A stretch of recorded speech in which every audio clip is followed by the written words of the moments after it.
ഇന്ന് വന്നിട്ടുള്ളത് ഒരു അവിൽ മിൽക്കിൻ്റെ റെസിപ്പി ആയിട്ടാണ്. നമ്മുടെ ഈ റമദാനിലൊക്കെ നോമ്പ് തുറന്നാലൊക്കെ കഴിക്കാൻ പറ്റിയിട്ടുള്ള നല്ല വയറ് ഫില്ലിംഗ് ആയിട്ടുള്ള ഒരു ഹെൽത്തി ആയിട്ടുള്ള ഒരു റെസിപ്പി ആയിട്ടാണ് വന്നിട്ടുള്ളത്. ഇതിനായിട്ട് ആദ്യം ചെറുപഴം എടുക്കുന്നുണ്ട്. ഈ ചെറുപഴം നമ്മുടെ വീട്ടിൽ തന്നെ ഉണ്ടായതാണ്. നല്ല മധുരമുള്ള ഒരു ടൈപ്പാണ് കേട്ടോ. പേരൊന്നും എനിക്കറിയില്ല. 4 ഗ്ലാസ്സിലേക്കുള്ള അവിൽ മിൽക്കിൻ്റെ ഒരു ക്വാണ്ടിറ്റിയാണ് ഞാനിന്ന് കാണിക്കുന്നത്.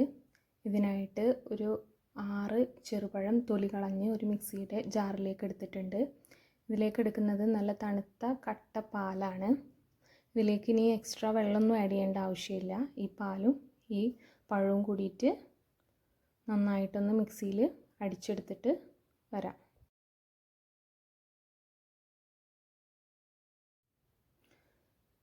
ഇത് നന്നായിട്ട് മിക്സിയിൽ അടിച്ചെടുത്തിട്ടുണ്ട്. ഈ ഒരു കൺസിസ്റ്റൻസിയാണ് നമുക്ക് വേണ്ടത്. നല്ല തിക്കും അല്ല, നല്ല ലൂസും അല്ലാത്തൊരു കൺസിസ്റ്റൻസി. നന്നായി വെള്ളം കൂടിയാൽ നമുക്ക് അവിൽ മിൽക്കിന് അത്ര ടേസ്റ്റ് ഉണ്ടാവില്ല. അപ്പോൾ വെള്ളം വല്ലാതെ കൂടാതിരിക്കാൻ ശ്രദ്ധിക്കണം. ഇനി ഞാൻ വേണ്ട ഗ്ലാസ് എടുത്തിട്ടുണ്ട്.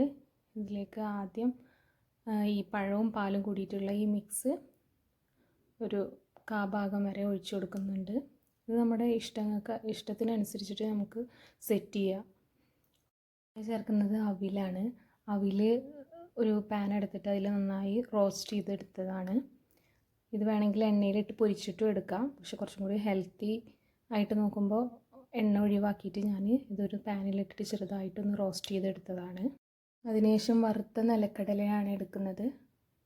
ഇതും എല്ലാ ഗ്ലാസ്സിലും അടുത്ത ലെയറായിട്ട് ഇട്ട് കൊടുക്കുന്നുണ്ട്. ഇതിനുശേഷം പൊട്ടുകടലയാണ് എടുക്കുന്നത്. നമ്മുടെ കയ്യിലുള്ള ഏത് നട്ട്സ് വേണമെങ്കിലും നമുക്കിതിൽ ആഡ് ചെയ്യാം കേട്ടോ. ഇപ്പോൾ ഞാൻ പൊട്ടുകടലയും നിലക്കടലയാണ് ഇട്ടിട്ടുള്ളത്. ഇതിനുശേഷം നമ്മുടെ പഴവും പാലും കൂടിയിട്ടുള്ള ആ മിക്സ് ഒന്നും കൂടി ഇതിൻ്റെ മേലെ ലെയറായിട്ട് ഒഴിച്ചു കൊടുക്കുന്നുണ്ട്. അതിനുശേഷം അവസാനം നമ്മുടെ അവിൽ വറുത്തത് കുറേശ്ശെ കൂടി ഇട്ട് കൊടുക്കുന്നുണ്ട്.